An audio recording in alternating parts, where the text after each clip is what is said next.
ఇలా నేను వచ్చి చెప్తున్నాడు రేవంత్ రెడ్డి భూపాలపల్లి జిల్లా నట తీసేయడట. అది నువ్వు పెట్టిన అవరా తీసేస్తాం. జయశంకర్ సార్ పేరు మీద పెట్టింది ఎవరు? భూపాలపల్లి జిల్లా చేసింది ఎవరు? భూపాలపల్లికి మెడికల్ కాలేజ్ తెచ్చింది ఎవరు? భూపాలపల్లిలో కలెక్టర్ ఎస్పీని కూర్చోబెట్టింది ఎవరు?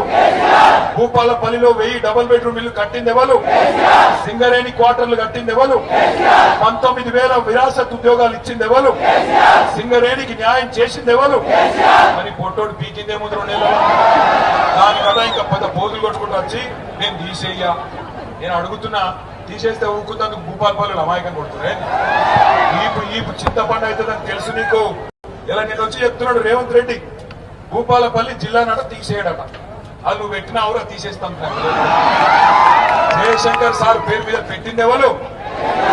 భూపాలపల్లి జిల్లా చేసింది ఎవరు? భూపాలపల్లికి మెడికల్ కాలేజ్ తెచ్చింది ఎవరు? భూపాలపల్లిలో కలెక్టర్ ఎస్పీని కూర్చోబెట్టింది ఎవరు? భూపాలపల్లిలో 1000 డబుల్ బెడ్రూమ్ ఇల్లు కట్టింది ఎవరు? సింగరేణి క్వార్టర్లు కట్టింది ఎవరు? 19,000 విరాసత్ ఉద్యోగాలు ఇచ్చింది ఎవరు? సింగరేణికి న్యాయం చేసింది ఎవరు? మరి పొట్టోడు పీకిందేమో 2 నెలలు. దానికన్నా ఇంకా పెద్ద పోజులు కొట్టుకుంటూ వచ్చి నేను తీసేయ్యా. నేను అడుగుతున్నా, తీసేస్తే ఊరుకుందందుకు భూపాలపల్లిలో అమాయకం కొడుతున్నారే. ఈపు చింతపండు అవుతుందని తెలుసు నీకు.